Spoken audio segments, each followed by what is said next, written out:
All right, ladies and gentlemen, I'll just double check this is working all right. I'm coming through. Says the connection is excellent. So yeah, I just thought I'd give a little update as there was a little drama 2 weeks ago, and we'll get into that as we discuss the episode of atrial fibrillation, but also what that meant to me personally. It's quite a journey, and people say that the things that you focus on life, you can kind of manifest in some ways through like self-fulfilled prophecies. Like you put your energy into something and then it just simply materializes because you craft your life around about it. And I think for me, that's what atrial fibrillation was. So I'd never had it before. I'd heard of the term, but I didn't know exactly what it meant. Now, I lost my dad in 2008. He passed away from a heart attack. That was caused by heart disease. Yeah, he was a chain smoker for a lot of his life, and there was some health issues there. With the arteries of the heart, angina, where there's pain as the heart tries to oxygenate itself. So my dad probably could have done more to look after his health. He didn't. He always said he would never see 60 years old. That was his prophecy, and he stuck to it. The man was committed. But it certainly gave me a little bit of trepidation when it came to the heart and to health. And so for the longest time, I've been overly conscious of cardiac health. That's not to say I've been extremely healthy and looking after myself. It's just that I've had a sort of nervous tension. I've existed in tension with my biology, and I've had episodes of anxiety over the last 10 years. Nothing too crazy. I would say ever since the lockdown, it dialed the anxiety up a lot more. I felt a bit more vulnerable in the world.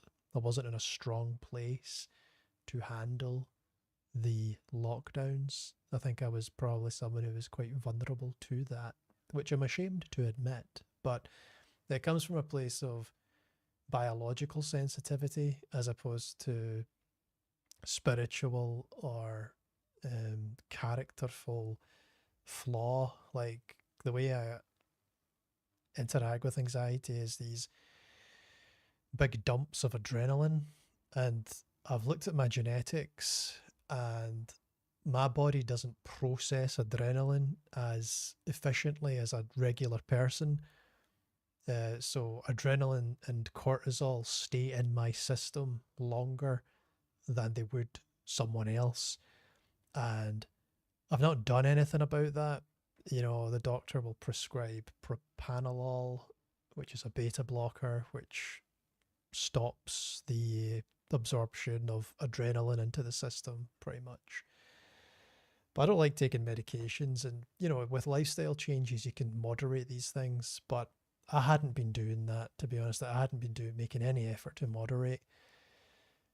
So I've just been taking a lot of adrenaline over the years and just trying to shake it off, so to speak. But I became quite sedentary in the last year, the last 2 years, I would say. And I was gaining weight. And, I'm one of these people where someone will say, oh, you can get away with it. You carry that weight fine. However, it's not really true for how I feel. I might be getting away with it, so to speak, but the way I feel is sick, right? And it's not just a case of getting away with it, because fat, if you are overweight, the fat isn't just a benign storage area. Fat is a tissue which secretes its own hormones. So the more overweight you are, the more this fat store is secreting particular hormones into your body that slow you down and make you feel less motivated, and can make you feel inflamed and poorly. So it really is a slippery slope, and I struggled incredibly trying to moderate that. So I hover around 6 feet tall, and I would say my weight's around 127 pounds is probably what I weighed maximally.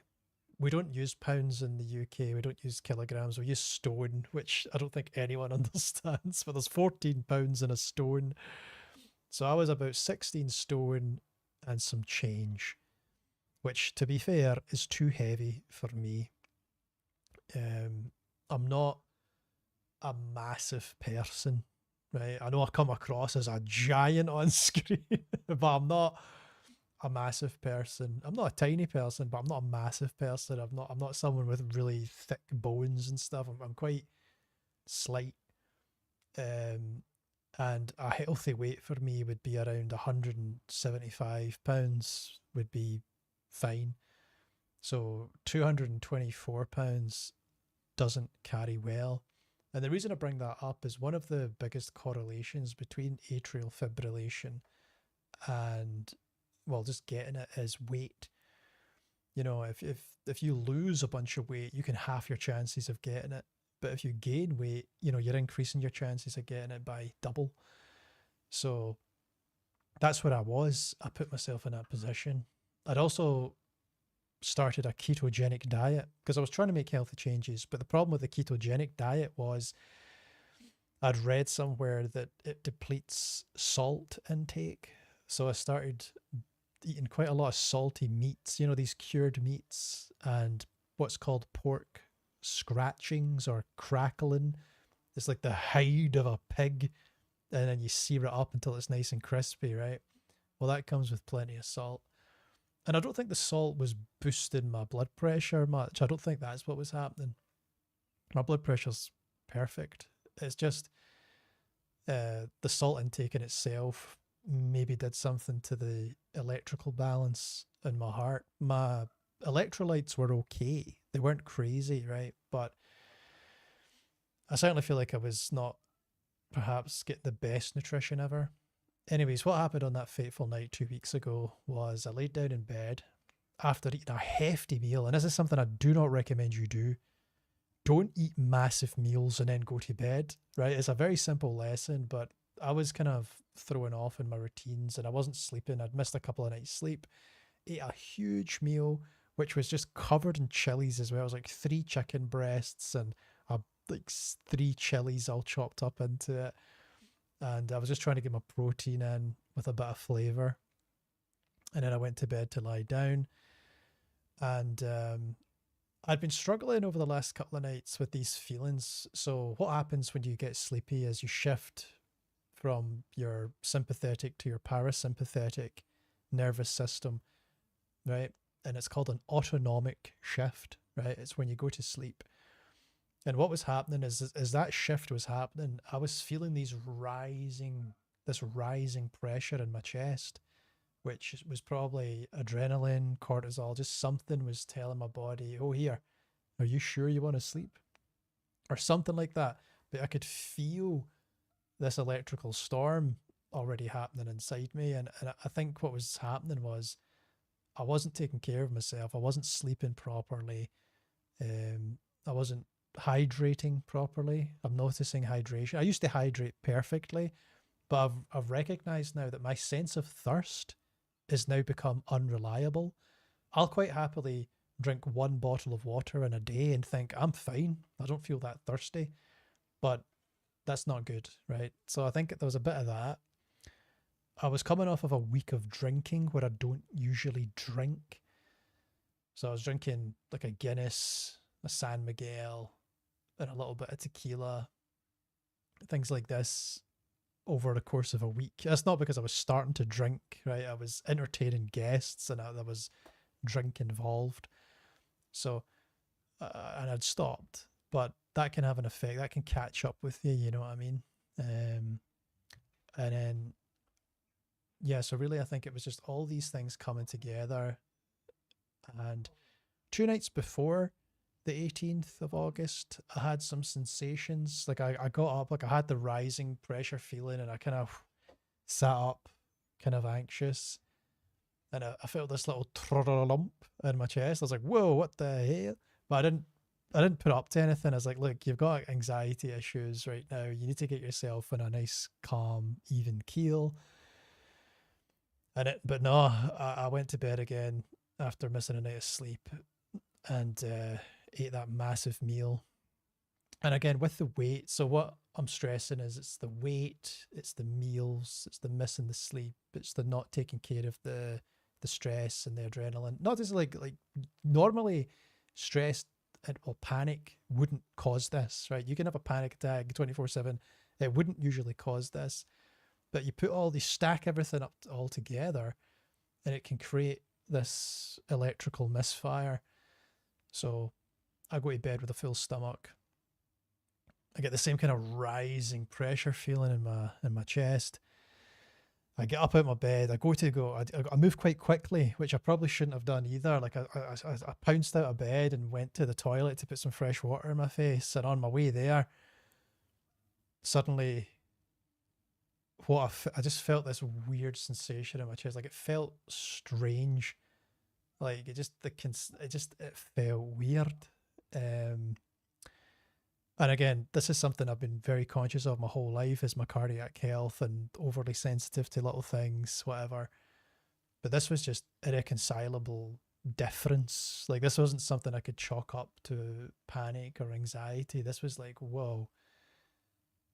And then I just kind of collapsed into the toilet and flushed myself down the toilet. And that was like Mario was there. No, I fell into the bathroom. And I'm staying in the family home just now. I have for the last year. And so my mum and my little brother live here too. And so I'm calling out for help at that point. And I'm just like, I need an ambulance, I think. Like I'm dying, I think. Right? And that wasn't just an exaggeration, because I've never had AFib before. I mean, if you feel your pulse, you take your wrist and you feel your pulse.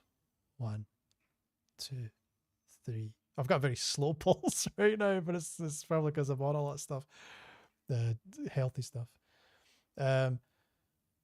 So yeah, I feel my pulse. Usually you get a steady rhythm, right? There's 1 beat, there's 2 beats, there's 3 beats, there's 4 beats, there's 5 beats. But instead it was boom, boom, boom.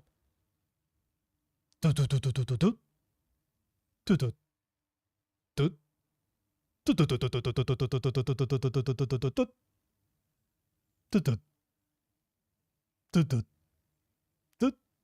And I'm like, what the hell? I was like, that's not compatible with life. So I just assumed I was a dead man. But then there's a certain disbelief about it as well, because I'm thinking, wait, am I that unhealthy? Am I that unhealthy? I don't eat lots of crappy food. Like I try to eat good, all right stuff. And, you know, I'd been to the doctors like not that long ago, and had a check up, and there was no issues.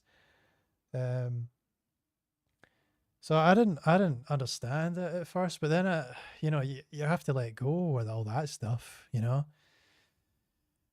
because in the moment I don't know what AFib. I'm not thinking, oh, this is AFib. This is classic AFib. I don't know what AFib is. So in that moment, I'm calling for help. It's like 4 a.m, and I've woke up my mum and I've woke up my brother, and I'm like, look, guys, I don't know if I can survive this. I don't know what's happening.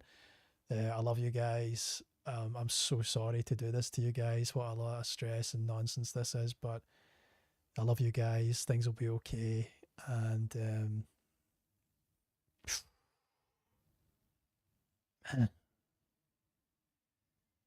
in that moment, I made my peace.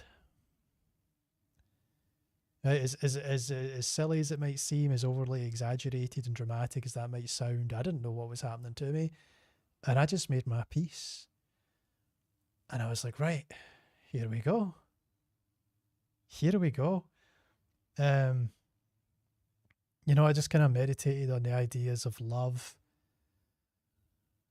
I mean, there was not a lot of meditation going on. You know, I think I'm dying. Like I'm trying to fight it as well. Like I'm trying to stay alive. I don't know what's happening to me. I'm shifting about. I'm on my back, but I'm shifting around, wondering, can I slow this down? Can I correct this? If I cough, will it fix? Will it do something to my diaphragm and put this back right? If I have a drink of water, if I have a propanolol, I'm trying to work the problem, but at the same time, I'm thinking, shit. All right, this is it, man. And I'm just kind of thinking, woo, you know, like, here we go. Like, what's this going to be like? You know what I mean? Is it going to be a tunnel? Am I going to see family? And it's so scary because I'm just thinking, right, any moment now could be my last conscious thought. This is so wild. You know, and I had my phone there, and I think with my phone, I don't know if I put on here. I don't know if I messaged here first. That might have been after this, you know, I'd recognized, look, I'm not losing consciousness. This must be something that's not such a huge deal. But in the moment, I was just like, goodbye, you know, and I was thinking, right, what's next? You know? Ah, goodness gracious, man. And now I'll be honest, I was excited. There was all right, it was kind of scary, but I was excited about the idea of what comes next, right? And that's not me BSing. Like, I didn't have a choice. I felt like I had no choice in the matter. I felt like, this is happening. This is the day that the Lord has made. We will be glad and rejoice in it. Let's just go. But after a while, I noticed nothing was happening. You know what I mean? I'm lying there on the floor. But every little change is scary, right? So I'm trying to feel my pulse, and it's speeding up, and it's slowing down, it's speeding up, and it's beating, like, it is beating crazy hard and fast at first, but out of rhythm. And then when it started to slow down, I was like, well, okay, here we go. This is my heart stopping now. This is cardiac arrest coming in now. Woo, baby. Here we go. But again, I didn't know what AFib was. So eventually an ambulance crew shows up. They put on the little stickers for their little ECG thing, EKG. Yeah. And yeah, they say, like, yeah, we can see you've got some AFib going on. Let's take you away. So I got downstairs, got in the ambulance, and the way everyone's acting, I'm thinking, did I misread this situation? Because everyone seems quite relaxed. You know, the ambulance took a generous amount of time to arrive. The journey there was no flashing lights or anything. I'm talking about wrestling and stuff. Like, I'm talking about Triple H with these, like, he has a pacemaker in and stuff. I'm just like, yeah, okay. I get to the hospital and they're like, yeah, you can just sit in there and wait. I'm like, what is going on?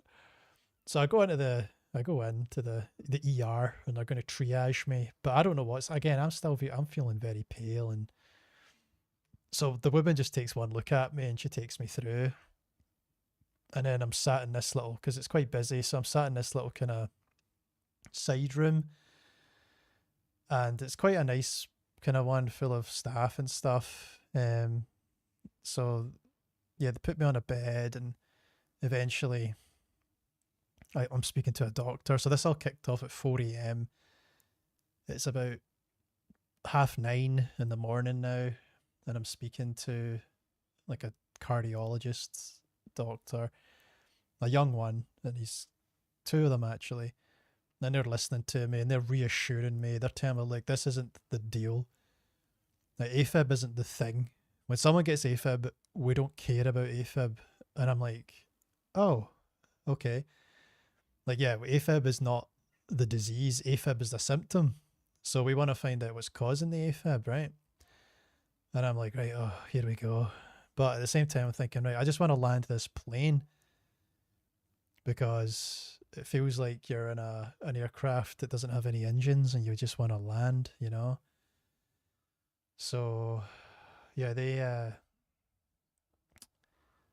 stick in Amodiz. I don't remember the name of it now. It's a drug. Imodium, I don't know, something like that. It's a drug that they use to settle the heart. So I'm hooked up to that, sat on a table, and I'm just, I'm left to reflect. I'm very uncomfortable in my body, and I hate what's happening to me, but I'm left to sit with it until they can take me up to the cardiac ward, and then just let me sit. Like one of the guys said, "Oh, like we can see your heart's under some stress," which I didn't like to hear. Your heart's under some stress, so we might have to shock it back into rhythm. And I'm like, whoa, man, that sounds crazy. But at the same time, I'm thinking, like, just whatever it takes to, however this ride's going to terminate, I'm just happy to go along now. It's out of my control. But once that guy went away, he seemed a bit junior. The other doctors came in and said, nah, we're just going to do it the old-fashioned way. We don't need to shock you. And it wasn't until I looked into that later. So there's something the heart secretes from certain cells, tropopin. I think it's called tropopin. It's some kind of enzyme or serum that when your heart's under stress, it secretes this from the cells, and you can pick it up in a blood test.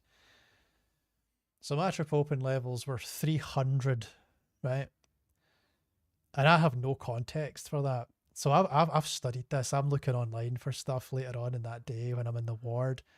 And there's people on Reddit who have had tropopin levels of like 4,500 with no visible damage to the heart at all. And then I saw that marathon runners typically exceed 1,000 tropopin, and people who just have a cold or a flu, it's like typically 300. So it's not really, I don't think it would register for anyone else. It's like, oh, that's stress on the heart. But obviously they've got to look at it from a medical perspective and treat it, but they didn't have to. It wasn't all guns blazing. I didn't need to be shocked back into rhythm at all. And of course that was an option for me, because the drug they put me on, it lasts for 23 hours. They give you a first initial hour bag, which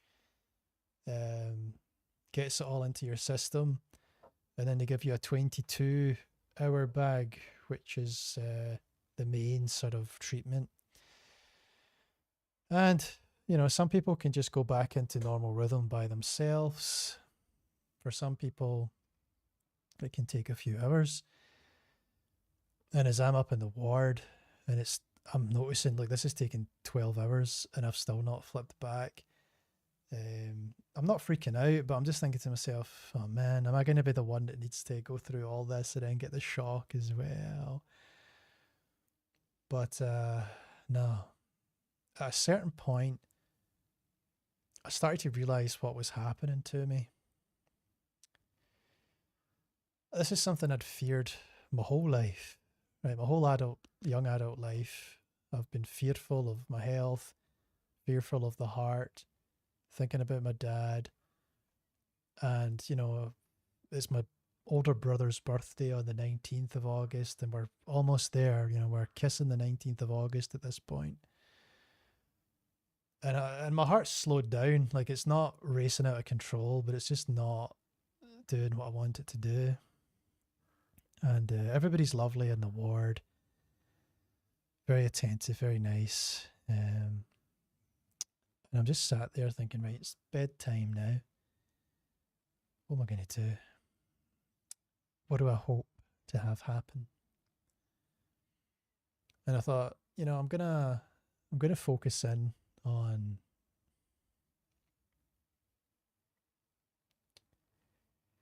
Jesus.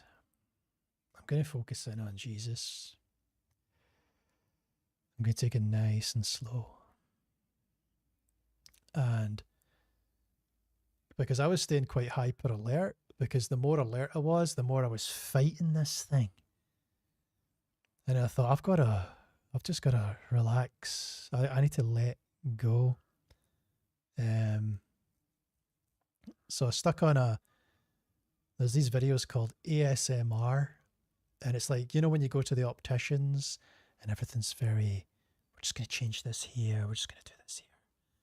Better or worse? And it gives you these kind of tingles because it's so peaceful and nice. So I listened to the Gospel of John read by some soft-spoken young women. And I was listening to the details of the story, focusing on them. And I was listening to Jesus, his words, you know, the Gospel of John, how John describes the unfolding of the ministry. And I'm picturing the scenes with Jesus, and I'm increasing that and I'm decreasing me. So all the tension, all the stress, everything I'm bringing to this situation, I need to let go. Now, when I do that, the volume of the dysfunction appears to get louder, right? Because I'm not fighting it anymore. I'm not nervously trying to distract myself. I'm relaxing my body. And as all the muscle tension releases, I can feel the heartbeat, but I'm choosing not to focus on it. I can feel it beating out of sync. I'm choosing not to focus on that detail. And instead I choose to follow the Gospel of John. And I swear, within 10 to 20 minutes of doing that, I knew there was a difference. I knew there was a difference, right? Thinking about the healing power of Christ and all this, and I knew something had changed. My heart began to beat in a normal sinus rhythm. That's what they call it. And it was a little while, just a few minutes after that, a nurse came by and was like, "Oh, I see you're back in a normal rhythm." And I told her, "Hey, I thought as much. Thought something had changed." But you see, the change of heart,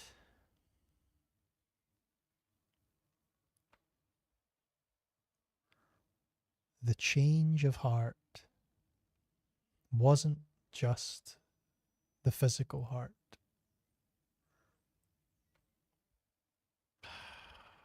Because, well, I understood at that point what was happening to me and why. I understood that I'd been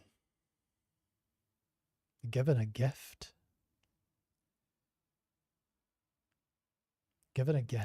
And I prayed for it. I actually prayed for it. I think I prayed for it hours before it happened. You know? I was praying to feel closer to God again,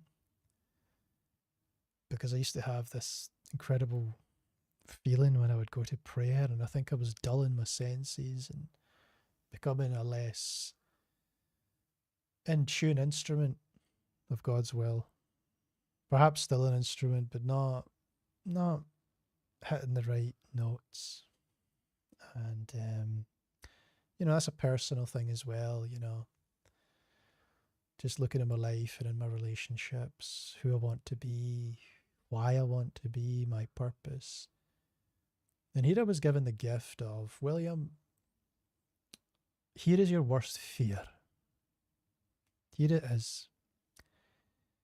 And God gave me my worst fear. And you may think to yourself, wow, dude, that sounds awesome. Not. But it was a precious, precious gift. It was such a precious gift to be given your worst fear. Because it made me deal with it, right? It made me deal with it. And that changes you. You cannot be the same person after that. You just cannot. It's impossible to be the same person after that. I mean, you still have your free will, but you would have to be a psychopath not to be changed after an experience like that. It made it obvious to me that life offers you choices. There's an invitation to fear, or there's an invitation to transcend the fear. And I'm not saying that's an easy work that you can just resolve in an evening, but it became clear to me on a level that you just don't know until you experience it. I think there's many things in this life where you just don't know. Someone can say the words and you can hear the words, but you don't know what they're saying until you experience it, right? It's kind of like if there's a few older gentlemen, wiser in the years, in the corner of a room, looking at a young man being foolish, and the foolish, haughty young man will look at those old men and think, ah, old timers, what do they know? What do they know? I've got it right with my energy and my passion. Little does that haughty individual know that those old timers have lived life and they know things. And those old timers might even be wise enough to understand that their words, their wisdom, would not be received by that young man because he's just not ready. He's just incapable of processing the information at that time. He's got to go off and live his own life, just like those old timers did, and experience it in their own way. And that's what it was like for me.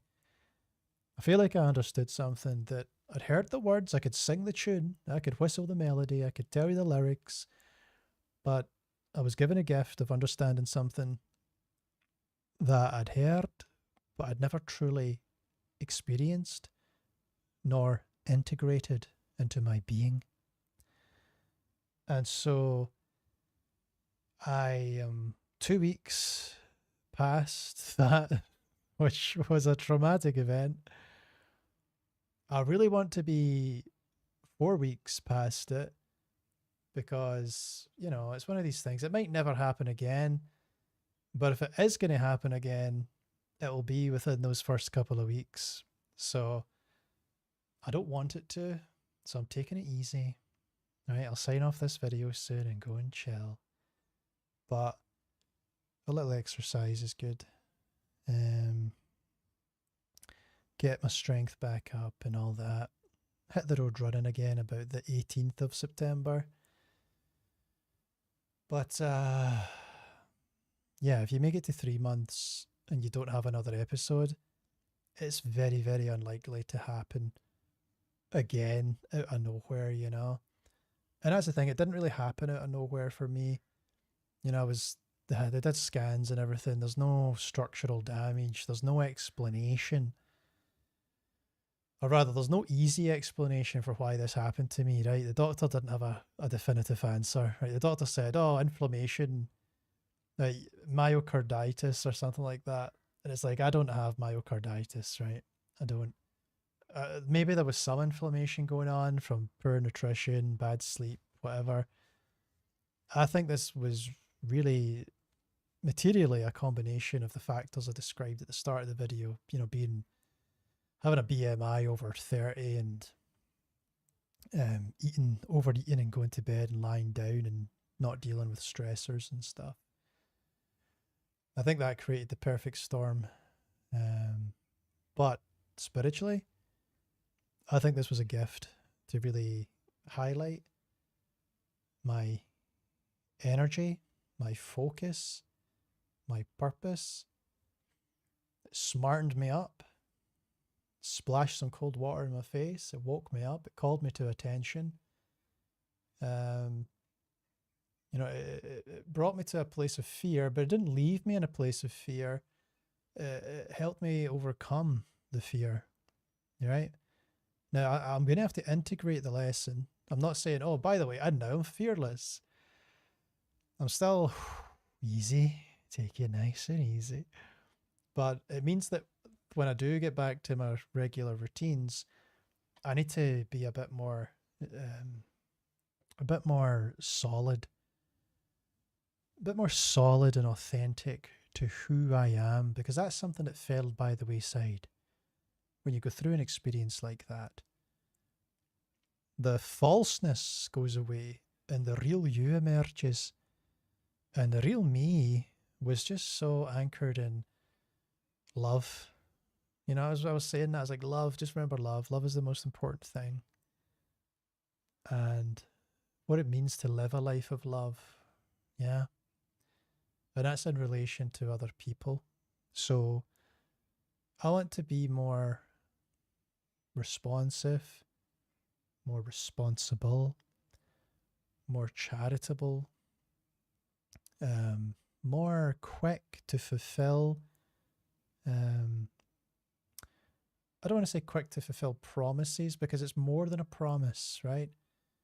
Oh, because, saying I promise, can sound like a little bit much. It says in the Bible, let your yes be yes, your no be no.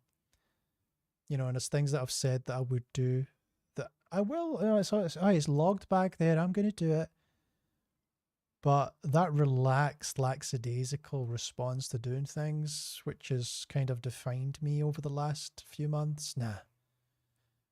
I want to be sharper as an instrument of ministry, and really kicking the ball forward as seriously as I can. And it's not to remove levity. I'm a very light-hearted, and I like to bring humor into a situation. But I can also see the seriousness of living in this world and ministering to people and ministering to my own relationships and myself and what I'm consuming and what I'm putting out. One of the things I want to try and decrease is my political sort of eye. Like, I've been my ear to the ground and so much politics, like fine granular detail, following everyone and everything that's happening in the UK and in America, and then formulating what I believe to be the most sort of like, oh, here's a highbrow way of looking at this, or here's a controversy that when you look at it like this, it's actually this way and that way. And I mean, all that's doing is it gets you in a fighting position, because people are not going to understand or take it in good faith. There's already a whole, glossary of terms developed to be used against you for having a particular political opinion. It's not to say I've become apolitical. It's more that I'm becoming authentic, and that my authentic engagement with politics would resemble Christ's, right? So they would come to Jesus and ask him political questions, and Jesus would give back spiritual answers, right? Render unto Caesar the things that are Caesar's, and to God the things that are God's. So it's that for me. It's like, right, find your voice, but find your voice. Okay? Stop trying to be somebody that you think is cool, or somebody that you think is ever so persuasive. Don't try to be them, because God has them doing what they're supposed to be doing. That's why they seem attractive, right? They're doing it their way. When I'm in my power, when I'm my best, when I'm Willie T, right? When I'm William, I'm in my lane. Okay, I'm in my lane. I'm talking about things I'm passionate about. You can feel the passion coming off me. That's where I want to be. That's authentically me. And so I've learned a lesson of authenticity. I've learned a lesson of where I put my energies. The way the world has invitations for you, it's going to invite you to despair. It's going to invite you to fear. Or you can incline your ear towards something more transcendent, towards God, towards the example of Christ, and have an invitation towards grace and elegance and overcoming. And so that lesson has become incredibly clear to me. And, from time to time over these next couple of weeks, I'll still feel my pulse occasionally, right? I just want to make sure I'm on a good, steady rhythm. There we go. But I don't want to put my finger to my pulse. No. That's not the pulse I want to be measuring the quality of my life by. there's another pulse, there's another energy, there's another thing that I want to be monitoring and being aware of. And that is my spiritual rhythm, right? The rhythm of my spirit. And I want that to be in tandem with what God's will is for me. And I appreciate that we all want the same thing as that. So if I do it right, if I do it well, I can model it good. And if you do it right, and if you do it well, you can model it good. Many of you do. Many of you do. And it gave me so much comfort to hear from you. You know, when I was, you know, vulnerable and in a weakened state, you know, I got a lot of messages through from people wishing me well, and it matters. You know, it really does matter. It's very kind. And even those of you who just thought about me, just sent a nice wee positive thought, that too matters. So I appreciate these things, you know, and I appreciate that some of you, many of you, will be much more advanced as human beings and as spiritual beings, and you'll be looking at me with kind eyes, and you'll be wishing me well, and you'll see potential in me, and you'll want me to walk into that potential, right? And actualize it. So, yeah. That's what I'm going to try and do. So thank you so much. And yeah, let's give it a shot. Let's give it a shot. So we got Joe in the chat. Joe, thank you so much again. Really appreciate you, buddy. And yeah, I hope that book brings you joy. I hope it's a cool story with lots of fascinating little factoids in it as well. Jackie, good to see you as always. Sonic, always a pleasure. Lady Cymbeline, thank you so much. Really appreciate your kind words. And yeah, so Sonic, all the best. Joe, all the best. Jackie, all the best. Lady Cymbeline, all the best. Everyone, all the best. And I made a little proper YouTube video today, so I hope you enjoy that. And yeah, no, I'm doing okay. I'm just going to take it easy for another couple of weeks, and I'll make some videos over that period too. But no, I'm good. I'm all right. You know, I'm looking at the camera here. If I look especially pale, that is just what Scottish people look like. That is just a Scottish complexion. So, no, I'm all right. And I wish you guys all the best too. God bless, and I'll see you on the next one. Thank you.